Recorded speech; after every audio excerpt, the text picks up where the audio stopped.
이전 장에서 밝혔듯이 당신이 자신과 관계를 맺으려면 자신에게서 분리되어야 한다.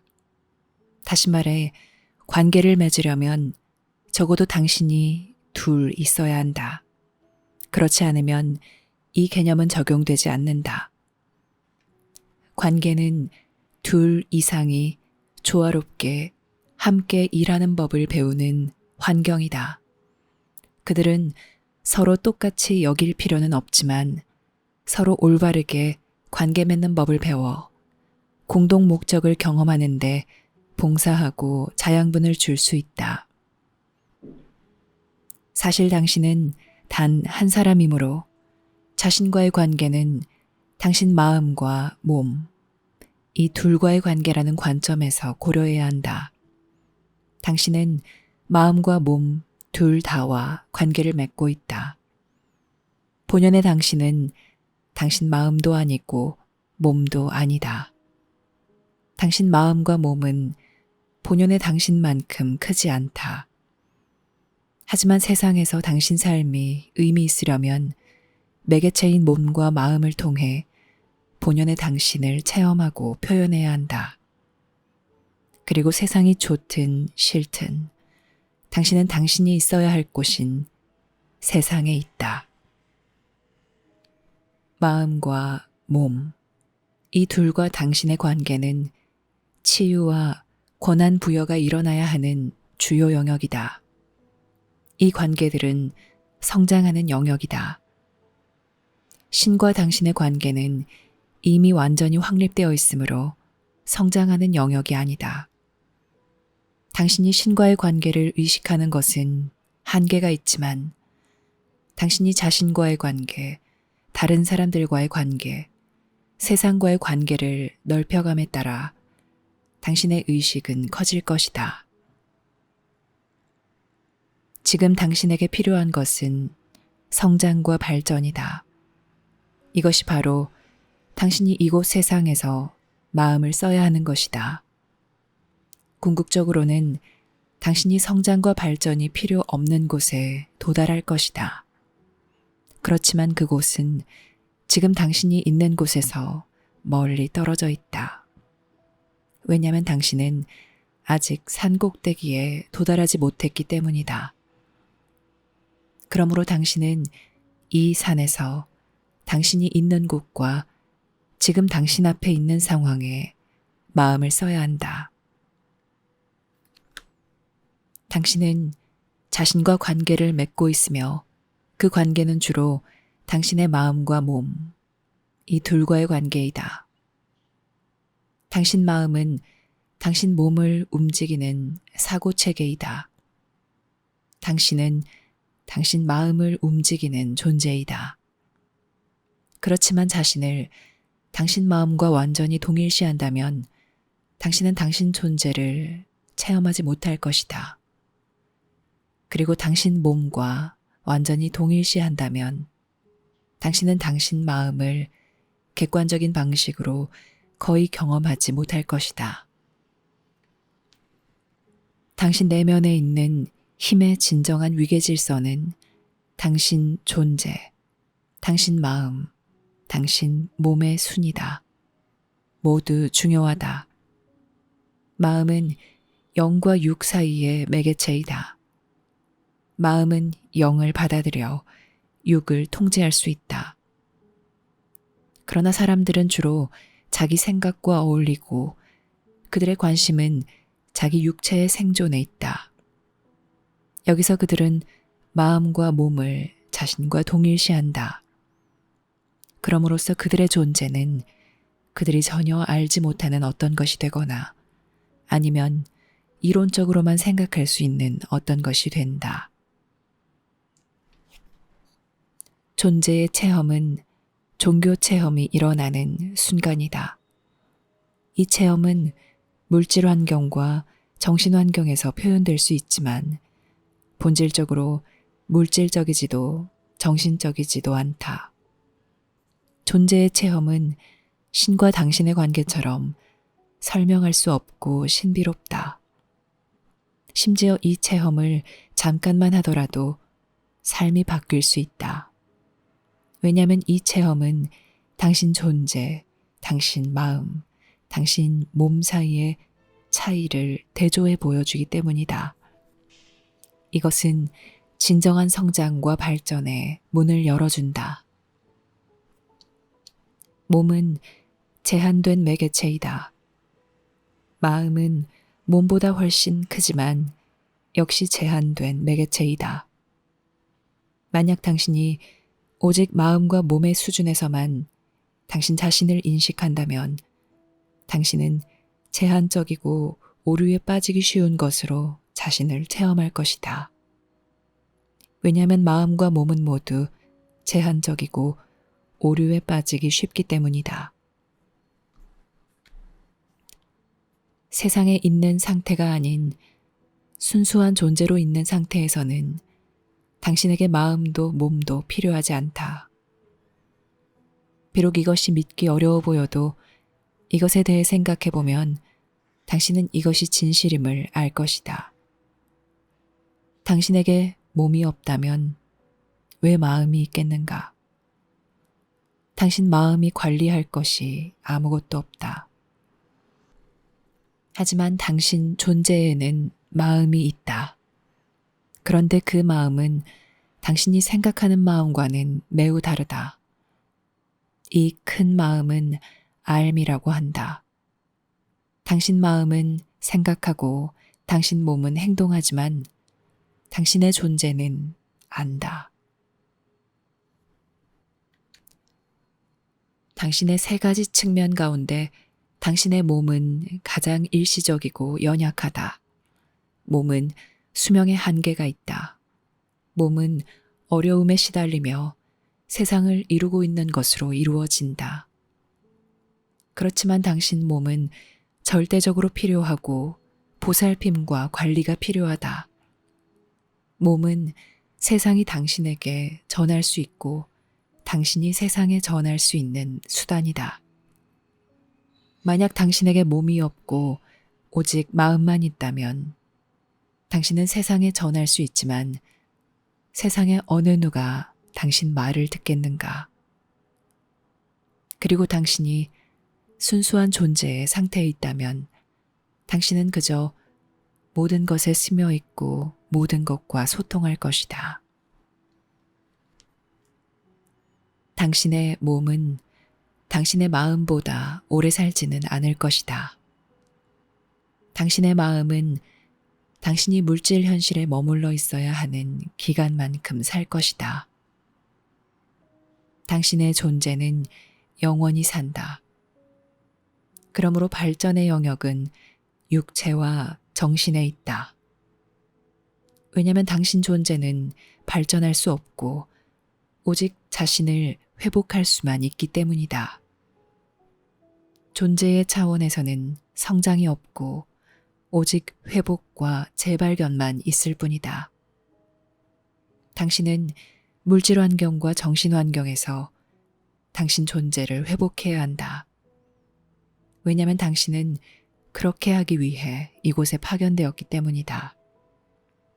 이들 영역에서 당신 내면에 있는 분리가 치유되어야 한다. 이러한 예들은 가능한 한 단순하게 들어야 한다.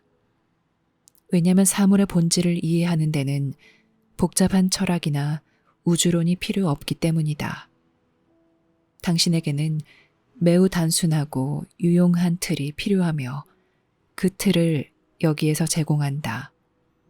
그렇지만 심지어 가장 단순하고 유용한 틀조차 당신이 생각하는 것이 필요하다. 왜냐하면 당신이 정말로 명백한 것을 알아내려면 처음에는 혼란스러워 보일 수 있는 것을 꿰뚫어 보아야 하기 때문이다. 이때 몸과 마음을 적절히 이용해야 한다. 여기서 성장이 일어난다. 실제로는 영적 성장이 없다. 당신은 당신의 영이 빛날 수 있도록 물질적 정신적으로 발전한다.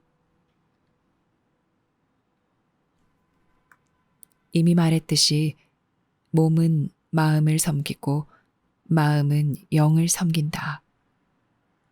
이것이 올바른 질서이지만 당신이 현재 경험하는 질서는 아니다. 현재 당신이 경험하는 질서는 마음이 몸을 섬기고 영이 마음을 섬긴다. 당신이 주로 생존과 개인적 성취에 마음을 쓰면 당신은 몸과 마음을 섬기는 모든 것에 마음을 쓴다. 그리고 이 목적을 위해 당신의 관계를 이용할 것이고 알게 모르게 신도 이 목적에 기여하기를 요구할 것이다. 삶을 회복하는 아주 초기 단계에서는 사람들이 대부분 몸의 생존, 몸의 편안함, 몸에 필요한 것들, 몸의 아름다움 등 몸을 섬기는 일에 모든 것을 쓰려고 한다.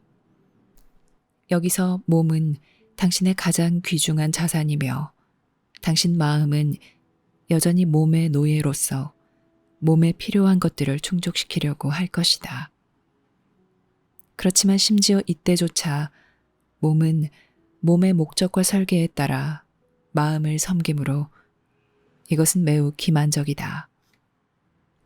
왜냐하면 세상에서 살아남고 싶은 것은 바로 마음이고 다른 이들에게 매력적이 되고 싶은 것도 마음이며 인정받고 싶은 것도 마음이고 다른 이들이나 삶을 지배하고 싶은 것도 바로 마음이기 때문이다.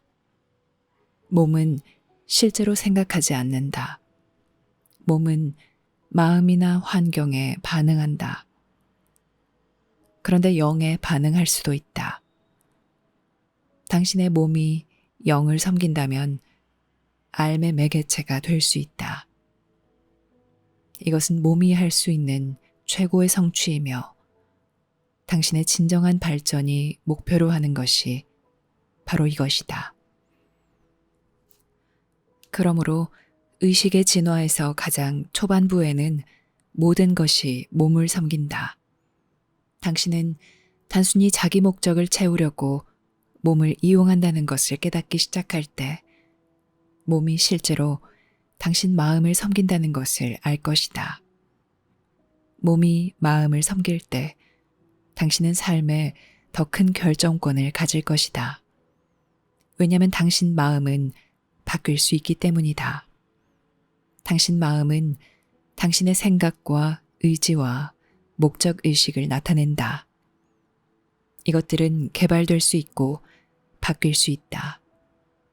몸에 기본적으로 필요한 것들은 사실상 바뀔 수 없다. 몸은 상황에 반응한다. 몸은 추우면 춥고 더우면 덥고 배고프면 배고프고 피곤하면 피곤하다. 만약 몸을 가장 중시하면 당신은 자결권을 거의 느끼지 못한다. 그러므로 몸이 마음을 섬긴다는 것을 깨닫는 것은 당신의 진화에서 큰 진전에 해당한다. 왜냐하면 당신 마음은 생각할 수 있으므로 바뀔 수 있기 때문이다. 그리고 당신 마음은 당신 내면에 있는 큰 마음인 삶에 응답할 수 있는 위치에 있다. 마음은 성장하는 큰 영역이다. 왜냐하면 마음은 영과 육 사이를 잇는 매개체이기 때문이다. 당신의 의식이 계속 진화하면서 당신은 당신 마음이 자기만의 목적을 만들었다는 것을 깨닫는다. 그래서 이 목적에 의문을 품어야 한다. 만약 당신의 목적이 다른 이들과 분리된 것에 바탕을 두고 또 다른 이들을 배제하려는 개인적 권한에 바탕을 둔다면 당신은 몸이나 관계를 파괴적으로 이용할 것이다. 마음은 성장의 주된 영역이지만 유일한 영역은 아니다. 왜냐하면 심지어 영적 깨달음이 진보한 단계에서도 몸 또한 수련해야 하기 때문이다. 여기서 몸은 단순한 생존의 매개체에서 소통의 도구로 바뀐다. 이때 몸은 당신 마음이 큰 것을 표현할 수 있는 곳이 된다. 대부분의 개인 성장이 일어나는 성장의 첫 번째 큰 단계에서 당신은 큰 목적을 위해 의식적으로 당신 몸이 마음을 섬기도록 하는 법을 배운다. 이것은 당신 몸에서 떨어져 나와 몸을 노예로 만드는 것이 아니라 단지 당신 몸에 기본적으로 필요한 것보다 더 큰 것을 몸이 표현하도록 기회를 주는 것이다. 몸은 여전히 몸으로서 역할을 할 것이다. 몸을 마음처럼 만들 수 있다고 생각하지 말라. 왜냐하면 이것은 불가능하기 때문이다. 마음이 원하는 것이라면 몸이 무엇이든 할 수 있다고 생각하는 사람들은 결국 매우 심각한 실망을 자초할 것이다. 몸은 그 자체의 특성과 설계로 제한된 매개체이다. 몸이 위대해질 수 있는 것은 큰 힘에 봉사할 수 있다는 점이다. 의식적으로 몸이 마음을 섬기게 하면 몸과 마음을 의미 있게 공존할 수 있는 관계로 통합할 수 있다. 성장의 두 번째 큰 단계는 마음이 영을, 즉 알을 섬기도록 하는 것이다. 왜냐하면 몸과 마찬가지로 마음도 단지 큰 힘을 표현할 때만 지속적인 의미와 진정한 잠재력을 지닐 수 있기 때문이다. 궁극적으로 세상에 있어야 할 필요성을 충족하려면 몸과 마음이 영과 올바른 관계를 맺어야 한다. 그러면 당신의 영은 이 매개체들을 통해 공헌할 수 있고 당신 삶은 일을 마치게 되고 성취될 수 있다. 이때 진정한 행복이 가능하다. 당신 마음은 물질 현실에 있는 당신 삶 너머까지 살아남는다. 그렇지만 당신이 더는 물질 현실에 머무를 필요가 없을 때 당신은 심지어 마음도 필요하지 않을 것이다. 이것은 두려움을 불러일으키고 이 시점에서 당신에게는 큰 상실로 여겨질 수도 있다. 왜냐하면 당신은 당신의 생각과 매우 동일시하고 있어서 당신이 바로 당신의 마음이라고 생각하기 때문이다. 당신은 몸을 자신이라고 생각하므로 심지어 육체가 더는 필요하지 않을 것이라는 생각도 두려울 수 있다. 그렇지만 당신의 몸과 마음은 일시적인 매개체이다. 당신의 몸은 당신이 세상에 있는 동안 당신을 섬기고 당신 마음은 당신이 물질 현실에 있는 동안 당신을 섬긴다. 이 영역들을 넘어서면 당신은 어떤 희생이나 상실 없이 이 매개체들을 넘어선다. 사실 쓸모없어진 이 매개체들을 유지하는 것은 큰 제약이고 얽매임이 될 것이다. 당신은 당신 자유가 침해당한다고 느낄 것이고 이것이 당신 내면에서 부정적인 반응을 일으킬 것이다. 그렇지만 여기 있는 동안은 육체가 세상에서 의사소통하는 매개체 역할을 하므로 육체를 아주 소중히 여겨야 한다. 그리고 마음도 세상에서 큰 것을 전하는 매개체이므로 아주 소중히 여겨야 한다. 그러므로 작은 것이 큰 것을 섬길 때 작은 것이 가진 모든 의미를 얻는다고 말할 수 있다. 알매 학생들은 그들의 몸이 마음을 섬기게 하고 그들의 마음이 즉 존재를 섬기게 하는 과정에 있다. 그들은 물질적 정신적 매개체의 한계를 실감함으로 겸허한 자세로 이것을 한다. 여기에 더하여 마음과 몸이 알을 섬김에 따라 큰 것이 싹트고 온전히 제대로 인식하게 됨을 이해하면서 이것을 안다. 여기에는 속박이 없고 오직 당신 내면에 올바르고 의미 있는 관계만 있을 뿐이다.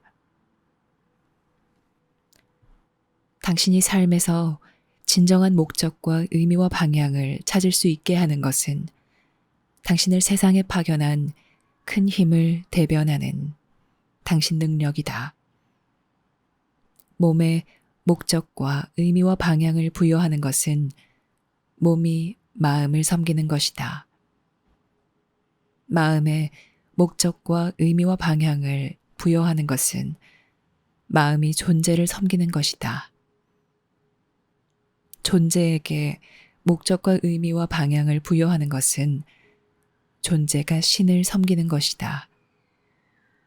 그리고 신에게 목적과 의미와 방향을 부여하는 것은 신을 표현할 수 있는 온갖 것을 통해 신이 표현하는 것이다. 이러한 큰 이해는 당신이 자신과 맺은 관계의 순서가 뒤죽박죽일 경우에만 불안감을 불러일으킬 것이다. 당신 마음이 몸을 섬기고 싶어 하는 동안 당신은 여전히 신이 당신 마음을 섬기기를 원할지도 모른다. 그렇지만 이것은 뒤바뀌어야 한다. 왜냐하면 마음이 몸을 섬기면 틀림없이 몸만큼 연약해지고 오류에 빠지기 쉽게 될 것이기 때문이다. 그리고 만약 신이 몸을 섬기는 마음을 섬기기를 당신이 원한다면 신 역시 연약하고 제약받는 것처럼 보일 것이다. 그때 신이 어리석거나 잔인하거나 연약하게 보인다. 몸은 어리석거나 잔인하거나 연약하게 보일 수 있다. 그렇지만 몸이 마음의 이러한 동기들을 섬기는 경우 어리석거나 잔인하거나 연약할 수밖에 없다. 왜냐하면 마음이 없으면 몸 자체만으로는 심지어 존재하지도 못하고 의미가 없고 단지 유기체에 불과하기 때문이다. 몸에 생명을 주는 것은 마음이고 마음에 생명을 주는 것은 존재이다. 세상의 삶은 물질 현실이므로 물질의 움직임으로 보인다. 세상의 삶에 동기를 부여하는 것은 물질 뒤에 있는 마음이다. 마음에 동기를 부여하는 것은 모든 것에 스며 있는 존재이다. 만약 당신이 이런 식으로 삶을 생각한다면 몸과 마음과 존재 사이에 진정한 관계를 보기 시작할 것이다. 이 시점에서 당신 마음은 여전히 몸에 봉사한다. 왜냐하면 당신은 생존하거나 호감을 사거나 좋아 보이게 하는 일에 마음을 쓰기 때문이다. 좋아 보이게 하는 일은 생존에 관한 것이기도 하다. 왜냐하면 생존은 계속 숨 쉴 수 있는 것뿐만 아니라 다른 이들과의 관계를 통해 안전과 의미를 얻는 것이기도 하기 때문이다. 여기서 삶에는 오직 두 가지만 있다고 말할 수 있다. 하나는 알미고 다른 하나는 좋아 보이는 것이다. 당신 생각은 상당 부분이 고통과 죄책감과 불안을 상쇄할 수 있도록 좋아 보이게 하는 것이다. 이런 이유로 당신은 몸이 좋아 보이기를 바라며 그리하여 같은 활동에 참여하는 이들에게 인정받을 수 있게 한다. 여기서 마음은 자신의 불안을 상쇄하려고 몸을 이용한다. 마음이 마음의 근원과 분리되지 않고서야 어떻게 불안할 수 있겠는가? 이때 마음이 큰 힘과 분리된다. 그렇지만 신과 당신의 관계가 당신에게 더 현실적이고 분명해질 때, 또 당신이 신과 당신의 관계를 더 완전하게 체험할 수 있을 때, 죄책감과 두려움과 불확실성의 근본 원인인 당신의 분리감은 지워질 것이고, 결국 영원히 사라질 것이다. 죄책감과 두려움과 불확실성에서 벗어나 자유를 얻으려면 몸과 마음을 새롭게 이용해야 할 것이다. 당신의 생각이 당신 내면에 있는 삶을 표현할 수 있도록 방향을 바꿀 때 몸을 새롭게 이용할 것이다. 당신은 자신의 생각과 자신을 동일시하고 마음이 당신이라고 생각할 수도 있지만 당신이 자신과 관계를 맺을 수 있다는 바로 그 사실은 마음이 실제로 당신일 수 없다는 뜻이다.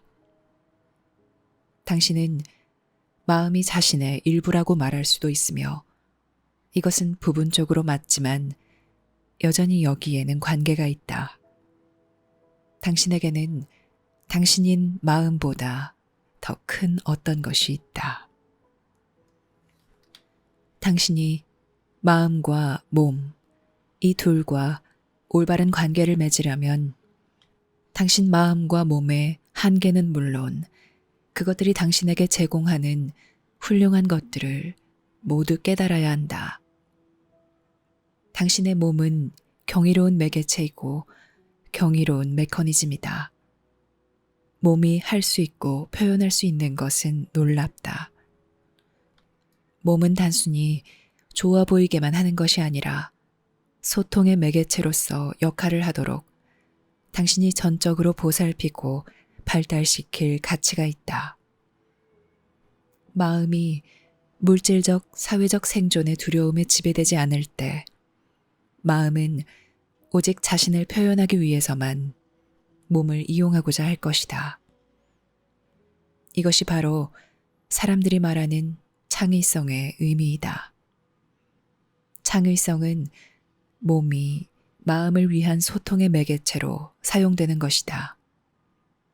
그런데 마음이 큰 힘에 봉사함으로써 소통의 매개체로서 모든 의미를 부여받는다. 왜냐하면 마음은 영과 육 사이의 매개체이기 때문이다. 매개체란 한 수준에서 다른 수준으로 힘을 전달하는 것이다. 힘이 당신 마음을 통과할 때 그 힘은 당신 몸을 통해 세상으로 전달된다. 사람들은 자신이 창조한다고 믿을지 모르지만 사실은 단지 전달만 한다. 마음은 몸에 지배권이 있지만 어느 정도까지만 그렇다. 마음이 자신의 권한을 포기하지 않는 한 몸은 마음을 지배할 수 없다. 왜냐하면 마음은 몸을 초월하여 존재하기 때문이다. 비록 몸이 죽더라도 마음은 물질 현실에서 자신의 삶에 역점을 두고 계속 있을 것이다.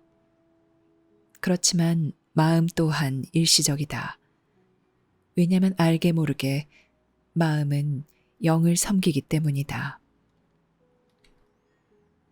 당신 몸처럼 마음도 훌륭한 도구이다.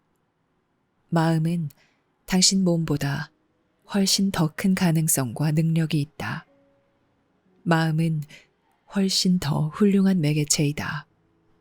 사실 몸과 비교하면 마음은 거의 신처럼 여겨진다. 왜냐하면 상위의 힘은 항상 하위의 힘에게 신처럼 보이기 때문이다. 당신이 당신 마음을 객관적으로 보기 시작하면 마음은 몸과 비교하면 신처럼 보일 것이다. 이때 사람들은 마음을 신이라고 하거나 신처럼 생각한다. 그렇지만 마음 자체는 매개체에 불과하다. 마음은 신을 섬길 때 신이 된다. 몸은 마음을 섬김으로 몸이 신을 섬길 때 몸 역시 신이 될 것이다. 마음은 신을 섬기지 않으면 자기 생각을 섬기려고 한다. 왜냐하면 우주에는 오직 신, 개인의 상상, 이 둘만 있기 때문이다. 개인의 상상은 실제하지 않는 생각을 섬긴다. 개인의 상상은 기반이 없는 일시적인 생각이다. 이것은 상상이 나쁘다는 뜻이 아니라 단지 잘못 쓰이고 있다고 말하려는 것뿐이다. 당신 안에는 나쁜 것이 아무것도 없으며 단지 잘못 쓰이고 있을 뿐이다. 몸은 나쁘지 않으며 중립적이다. 몸의 가치는 몸이 무엇을 섬기느냐에 따라 결정된다. 만약 몸이 마음의 상상만을 섬긴다면 몸은 혼란스럽고 파괴적이며 실망스러울 것이다. 그렇지만 몸이 신을 섬기면 그 섬김으로 신이 된다. 당신이 마음을 열고 당신의 영적 힘인 알을 알아차리는 의식을 키우기 시작할 때 당신은 점점 더 당신 마음을 매개체로 볼 것이고 그럼으로써 당신 마음은 훨씬 더 폭넓게 표현하고 이해할 수 있을 것이다. 이것은 당신 관계의 맥락에서 일어날 것이다. 왜냐하면 당신의 관계는 성장이 예상되고 이루어지고 실현되는 영역이기 때문이다. 이 책의 메시지는 주로 관계와 알에 관한 것이다. 처음에는 알이 목표이고 관계는 수단인 것처럼 보일 수 있다. 그렇지만 궁극적으로는 진정한 관계가 목표이고 알은 수단이다. 당신 몸이 진정으로 마음을 섬길 때 당신은 몸을 사랑할 수 있다. 당신의 몸이 당신의 상상을 섬긴다면 이때 당신은 몸이 섬기는 것에서 오는 고통과 불화와 혼란을 겪을 것이므로 몸을 사랑할 수 없다. 그렇지만 당신은 몸이 마음을 섬길 때 몸을 사랑할 수 있고 마음이 신을 섬길 때 마음을 사랑할 것이다. 당신은 오직 사랑 그 자체를 섬기는 것만 진정으로 사랑할 수 있다. 당신은 오직 불변의 것을 섬기는 것만 신뢰할 수 있다.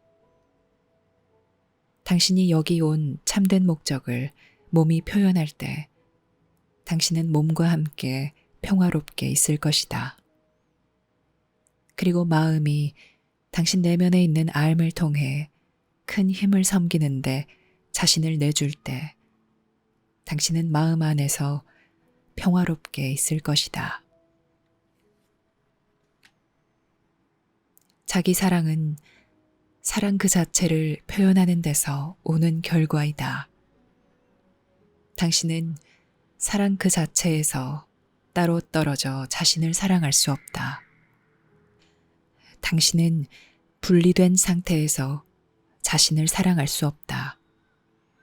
당신이 할 수 있는 것은 가능한 한 많은 연민으로 당신의 장애와 혼란을 받아들이려고 시도하는 것뿐이다. 사랑은 친밀감을 체험하는 데서 나오는 결과이며 당신은 삶 자체와 분리되면 자신과의 친밀감을 체험할 수 없다. 그러므로 참된 사랑을 회복하려면 참된 관계를 회복해야 한다. 여기서 당신은 당신의 개체성을 포기하지 않는다. 그보다는 당신의 개체성은 영, 즉 알을 섬기면서 새로운 의미와 목적과 방향을 갖는다. 당신은 여전히 별개의 개체로 인식되지만 이제는 그 인식 자체로 사랑받고 부양된다. 이때 당신의 갈등은 사라지기 시작하고 삶에 대한 당신의 체험은 깊어질 것이다. 사람들은 대부분 자신의 개체성을 잃을까 매우 걱정한다. 이것은 그들 마음이 몸을 섬기는 데서 오는 결과이다. 왜냐하면 몸은 마음보다 훨씬 더 또렷이 서로 구별되기 때문이다. 만약 당신 몸이 마음을 섬기고 당신이 이것을 의식하고 알매 맞추어 몸이 봉사하는 방향을 바꾸어 주면 분리된 느낌이 훨씬 적어질 것이며 당신의 개체성이 존재하니 당신이 세상에 특별한 것을 줄 수 있음을 깨달을 것이다. 이때 당신의 개체성은 고통과 갈등의 원천이 아니라 기쁨의 원천이 된다. 자아란 다름 아닌 마음에게 몸을 계속 섬기게 하려는 시도이다. 이런 시도는 육체를 벌하고 마음을 십자가에 못 박는다. 이 파괴적인 방식을 되돌리는 것이 신의 첫 번째 목적이다. 왜냐하면 신의 첫 번째 목적은 당신을 세상에 오게 한 큰 목적을 당신이 표현할 수 있도록 당신의 갈등에서 생긴 짐을 벗기는 것이기 때문이다. 마음들은 분리되지 않으므로 마음 사이의 분리를 보기는 훨씬 더 어렵다. 마음을 결합하는 것은 큰 힘을 섬기는 것이다. 왜냐하면 큰 힘은 하나이기 때문이다. 마음이 자기 생각을 섬기고 몸을 이 생각의 노예로 만든다면 큰 혼란과 갈등이 있을 것이고 어떤 것도 분명하거나 단순하지 않을 것이다.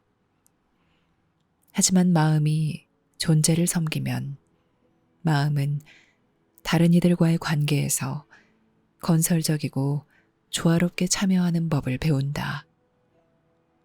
그러면 당신은 당신이 누구와 함께 있어야 하는지, 또 당신 참여의 본질이 무엇이어야 하는지 알 것이다. 그러므로서 당신은 알미 아닌 다른 강박과 욕망에서 벗어나 자유로울 것이다. 왜냐하면 강박과 욕망은 상실과 분리의 두려움에서 나오기 때문이다. 이 두려움이 항상 존재하는 것처럼 보인다. 왜냐하면 삶은 항상 분리하려는 당신의 시도를 약하게 하고 당신의 생존을 위협하므로 당신이 분리를 유지하려는 노력이 대단히 어렵고 몹시 두렵기 때문이다. 당신 마음이 영을 섬기기 시작하면서 마음은 무엇을 해야 하는지 점점 알고 관계에서 자신을 관리하는 법을 배우며 다른 이들을 분별하는 법과 그들의 동기를 분별하는 법을 배운다. 그러므로서 당신은 자신의 목적과 진보를 위해 꼭 필요한 이들과 가까워질 것이고 꼭 필요하지 않은 이들, 불화를 일으키는 이들과의 관계에서 멀어질 것이다. 그리고 고통의 요건을 치유할 것이고 기쁨을 받아들이는 당신의 역량을 키워줄 것이다. 그러므로 마음과 몸, 주로 이 둘과 당신의 관계인 당신 자신과의 관계에 마음을 쓰는 것이 필요하다. 당신이 현재 다른 사람과 친밀한 관계에 있든 그렇지 않든 다른 사람들과 당신의 관계는 오직 당신 자신과 맺은 관계의 상태만을 반영할 수 있다. 그렇지만 다른 사람들과 당신의 관계는 당신 자신과의 관계가 참된 표현을 찾을 수 있는 영역이다.